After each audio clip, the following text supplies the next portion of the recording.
Howdy everyone, I'm Michael Pyrcz. I'm an associate professor at the University of Texas at Austin, and I record all of my lectures and put them online to support my students with evergreen content. Even after the term is done, why not? Come back, keep learning about statistics and also working professionals. Anyone interested to learn about this, maybe we'll get some people to join us in STEM. All right, so let's get started. This lecture was an important gap in my Introduction to Data Analytics and Geostatistics course. What I realized is I'd neglected to include a section on model checking. Now, what's very interesting, this is somewhat related to any type of numerical model that we build. It could be applied. And so I think this is an extremely important subject for us to cover. Okay, so let's go ahead and get started with model checking. So what's the motivation? Why do we want to cover this? Well, we need to check the performance of our models. And we'll talk about what we mean by performance, the metric or the criteria by which we will check our models. Bad models will lead to bad decisions. And there are many modeling decisions, many modeling inputs. Therefore, there's plenty of opportunity for blunders with our models. We make mistakes. So the best practice is to check the final product, check the model to make sure it's sufficient. Okay, so let's talk a little bit about model checking and refine what we mean by it. First of all, we're going to have to describe or define better what is a subsurface model. Now, we've been talking about this through the entire course, but let's just make sure we're on the same page. It is a numerical model that integrates all available data sources together. It's bringing it all together. It's informed by statistics that we calculate from the local data and from available analogs. We'll incorporate our geologic or subsurface engineering knowledge, and we'll use those statistics and pose them on the model. The results of the model's many decisions, often the result of a very complicated workflow. And I've worked on many subsurface models, and they often are quite complicated at the end. A suite of models to represent uncertainty in the subsurface. Okay, so that's what we mean by subsurface model. This is important because this will help guide us in what we need to check. Now, what are we going to try to check? What do we want to assess with regard to our models? Well, we have all of those inputs to the model, the data and the statistics, so it makes perfect sense that we should check to make sure the model honors the data, the model honors the statistics. I'll give you a very simple example. You had an input distribution. It could have been probably represented by a PDF or CDF for a property of interest. You want to make sure the resulting model actually honors that histogram. It's not systematically bias shifted. Maybe the variance is too narrow and so forth.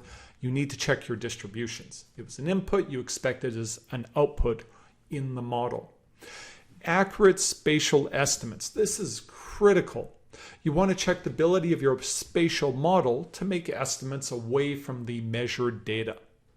You want to make sure it does this over a variety of configurations and with sufficient accuracy. We also want to make sure we have accurate uncertainty models.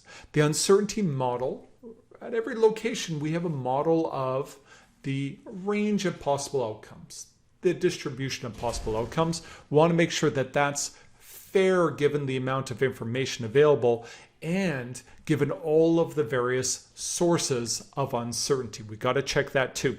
So we've talked about what the spatial model is, and we've now mapped that to ideas about what aspects of the spatial model should we be checking. Okay, so let's talk about how we're going to do that. First of all, let's check for the reproduction of the modeling inputs. We put something into the model. Let's make sure it comes out of the model, that there is what we call reproduction of those statistics, or those statistics are honored. That's the type of language we use in the modeling world. First of all, to be a little bit more specific about modeling inputs, we could look at a model which represents a volume of interest. This is X, this is Y. And we recognize the fact that we had measured spatial data. In this case, it would be well logs and core data that's been interpreted. And we have interpreted through geologic knowledge and maybe some engineering inputs a trend in the feature of interest. And that's represented by these contours right here, suggesting a general transition from high to low or low to high. And we have various statistical inputs that we're using to constrain the model.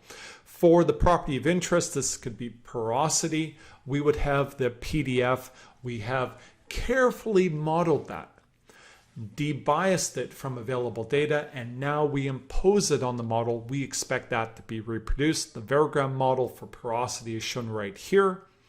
And perhaps we have a relationship with covariates such as permeability, and so we'd look at a scatter plot between porosity and permeability, and we expect that to be reproduced also. So those are the model inputs that we're dealing with. Now, let's go through those inputs and talk about how we would check them. We want to check the data at the data locations. Now, this might sound trivial, and you might be surprised, but I'll tell you what. Subsurface data is very expensive. In fact, many different sources of spatial data is expensive. And the model will immediately lose credibility if you have a model over a mesh of cells over the volume of interest, and at a location for which you have a measurement, that cell does not match that, your model will lose credibility and accuracy can really be a problem. Consider what would happen if I'm concerned with flow behavior around that well and the permeability at that cell location is too high or too low. It will change the rates of production at that location. You will not get accurate estimates. Many geostatistical modeling methods actually enforce data reproduction. In fact, if you go into the codes, what it'll do is it'll do a painting of the data values onto the co-located grid cells right off the bat, and it'll ensure that it has reproduction. Now, and I also want to comment on this, and we do not cover this in the course, that is, we really should be considering the well values scaled up to try to account for the fact that you're going between dramatically different scales of over the well bore or the spatial samples to the model cell, which could in fact be pretty typical for it to be 50 meters by 50 meters horizontally by 1 meter vertically, or a little bit larger than that. And so because of that scale change, there may be some level of mismatch, and the best practice would be to compare the scaled up well data, scaled up to the model grid cells, to the values in the model grid cell. They'll be consistent if you got the model right. So it's pretty straightforward to check the input statistics against the model statistics just empirically. We can go ahead and calculate distributions and variograms of our models. And I'll give you a very simple example right here. We built 5 realizations based on the distribution. The black line is the CDF, the input CDF.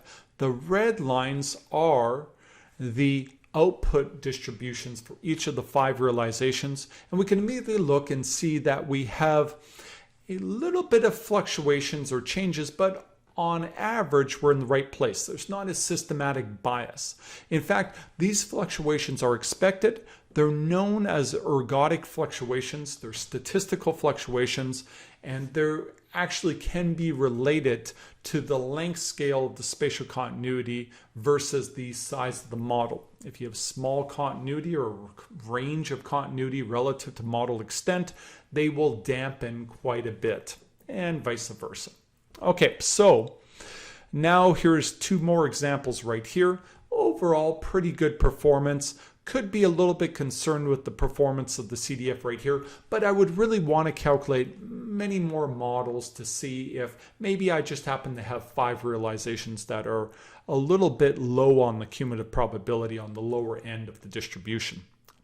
Now, the variogram's not a problem too. We have input varograms for two different directions. The solid lines, this is isotropic, this is anisotropic. And you can see the solid lines are the inputs, the dashed lines are the outputs.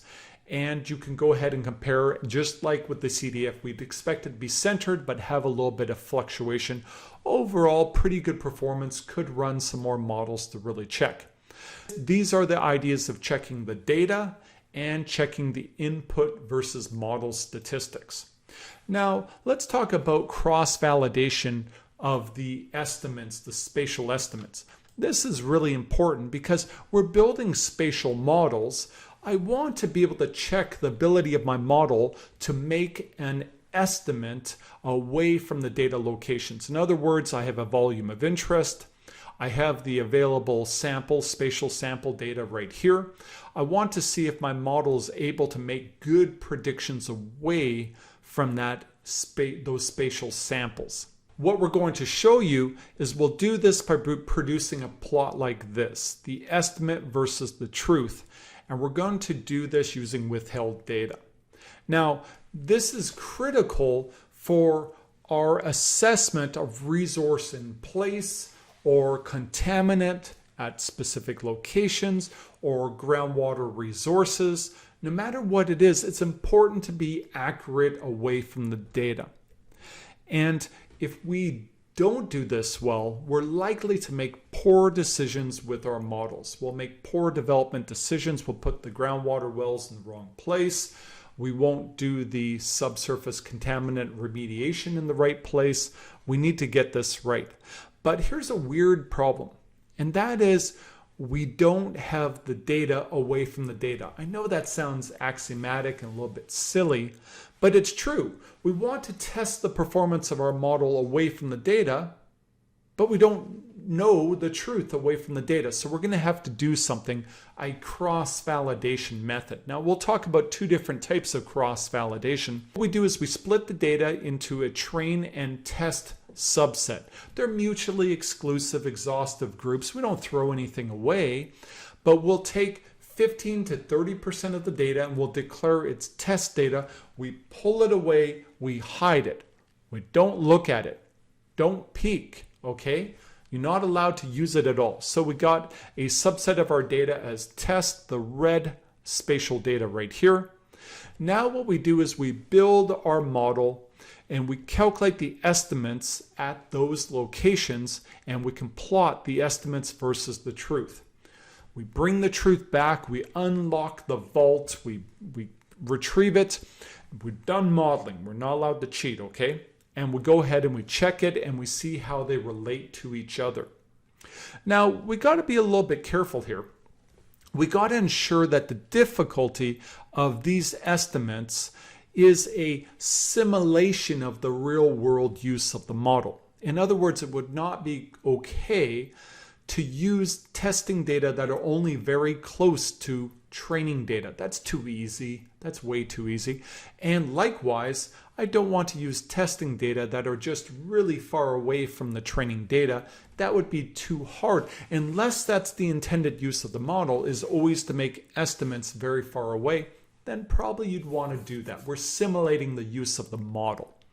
Okay, now, that's the first method. The second approach is known as k-fold cross-validation. We're going to have training and testing, but you know what's funny? If you think about it, you didn't get a chance to test with all of the data. You only the 15 to 30%. So what you do with k-fold cross-validation, you pick a k. In this case, it's going to be 3. You divide the data up into 3 folds. You'll see the color of the dots, green, red, and yellow. Here's a green, the reds, and the yellows are the 3 folds. Then what I do is I'm going to loop.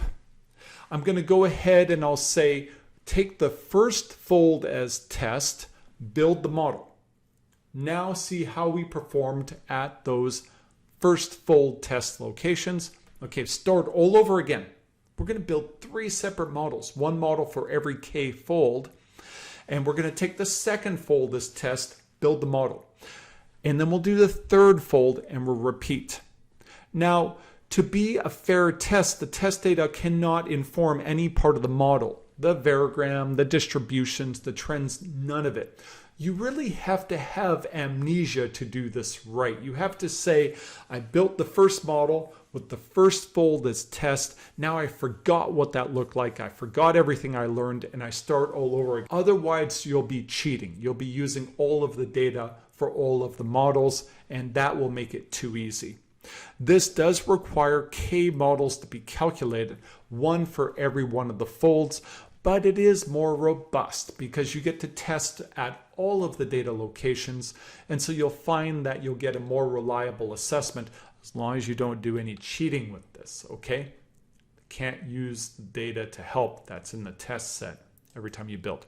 Okay, so how do we summarize accuracy as we're doing this? Because we already made the scatter plot, and the scatter plot was great. Estimate versus truth. That's pretty cool. We got to go beyond the scatter plot. And so what we'll do is we'll calculate the error. Now, the truth is the truth. That's what we should be estimating. We should have been on the line, but instead we estimated here. And so the error in the estimate is this horizontal segment right here. We'll call that the delta of the property at the locations U1 through 5. Okay, now a really common measurement that's used to summarize error would be mean squared error. And for that, all we have to do is take the average of the square of all of these deltas. If you do that, you're good. That's a good summary measurement that we can use. What are some interpretation cues that we can take from these cross-validation scatter plots between estimate and truth? I think it's good. I'm going to show you 3 pathological cases and see if you can follow along as far as interpreting them. The first example I'll give you is called conditional bias.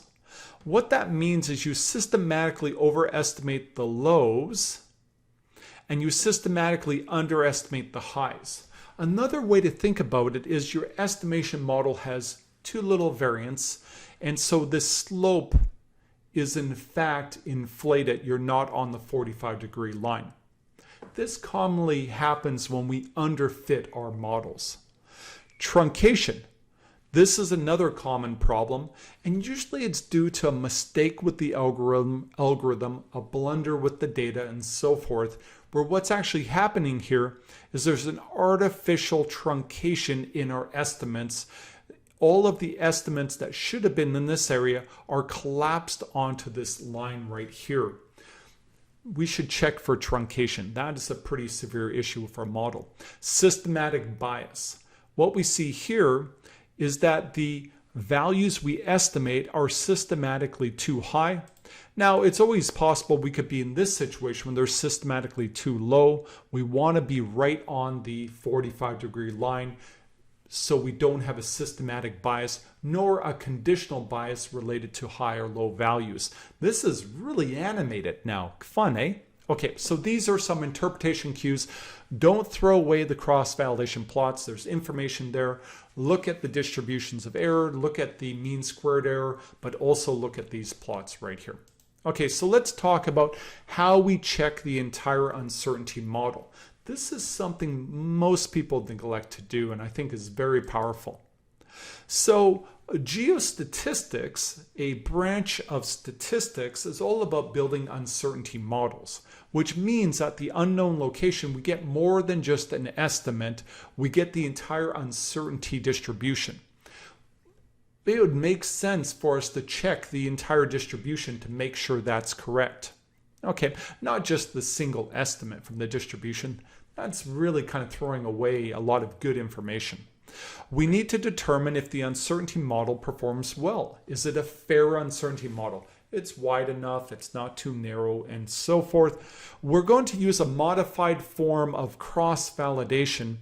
The original paper on it is actually available from Deutsch, my PhD advisor, from 1996, and we have a lot of details around it in the book, the textbook we worked on together, along with other sources. What can go wrong with an uncertainty model? So let's abstract a little bit and look at some distributions and look at some data and think about what could go wrong. So firstly, we could have too low of uncertainty. In other words, The distribution of uncertainty we made looks like this, but when we take it to a wide range of spatial locations which have that same distribution of uncertainty, the true values are just always outside. This is the case where you fool yourself into thinking you know more than you actually do, and this commonly occurs. We omitted important uncertainty sources. What we have here is the data are like this, distributed with a mode probably here, but our uncertainty distribution that we use and compared to all of the data for which we had that similar uncertainty model, the true data fall outside. This is bias. The result is we just have too many true values that are outside of our confidence intervals of this distribution. Our uncertainty model is just wrong. The third thing that can happen is you have too high uncertainty, too many truth values inside the confidence intervals. This is interesting. You might think that's a good thing, but imagine your boss asks you to make an estimate and you say, like for instance, porosity, and you say to your boss, it could be anywhere between 0% and 100%. I don't know. Is that a useful uncertainty model? It's too wide. We can't make uncertainty-driven decisions based on something that's just way too cautious. You have to be conservative and careful, but at the same time, you can't inflate uncertainty to cover your basis. That's not a useful model.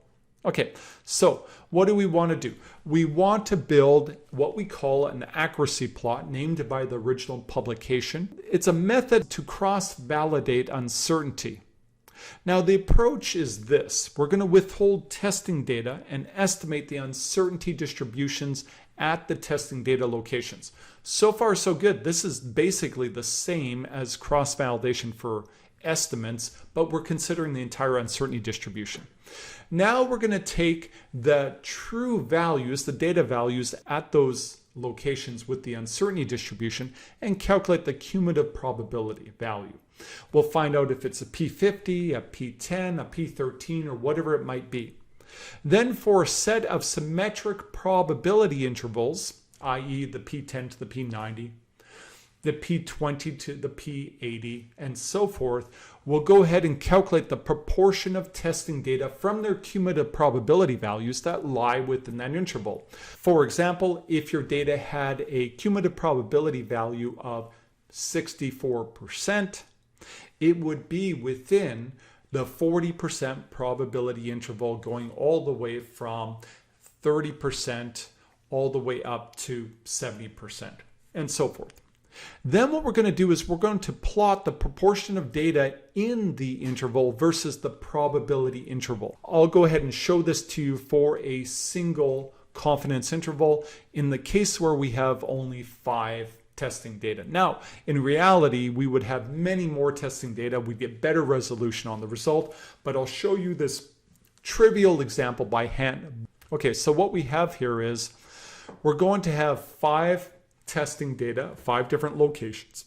We're going to estimate their uncertainty distributions, and we're going to calculate the result for the accuracy plot for the 80% confidence interval. I've shaded 10%, 10%, 80% confidence interval in the middle, 80% and so forth, and I took the true values at those locations, withheld testing data, I put it back in, calculated it, its cumulative probability. In this case, we're working just with the PDF, so I just plotted the data value. And so we can see the true values here. Now what we do is we're going to go ahead and we're going to look how many times do the true values fall within the interval. 1, 2, nope, that's out. In 3, 4. 4 out of 5 times we fell within the interval. Okay, so now what we can do is we can plot the proportion of data in the interval, 80%, and the confidence interval, the probability in that interval was 80%. So the result is going to be this circle right here. Okay, so we just did it for one confidence interval. We could repeat that over and over again. What does that look like? We simply just have to label the other intervals. In this case, we only have 5 data, so we really can only calculate the 20%, the 40%, the 60%, the 80%. So we'll go ahead and do that. So I labeled those. You can see 20, 40, 60, 80%. And I went through, check it, see if I got it right. I hope I did. And I calculated the number of times, or just counted the number of times the true data was in each one of these intervals. I got 80%, 80%, 60% were in the 40% interval, and 20% were in the 20% interval. Okay, so what can we see here? We can start to make some interpretations. Clearly, we want our points to be on the line. It makes logical sense that for the 80% probability interval, confidence interval, I would expect to see 80% of the data in that interval if my uncertainty model was good. Okay, was fair. And so we can see here that we had too many data within the confidence interval here. So let's go ahead now, we can make some interpretations.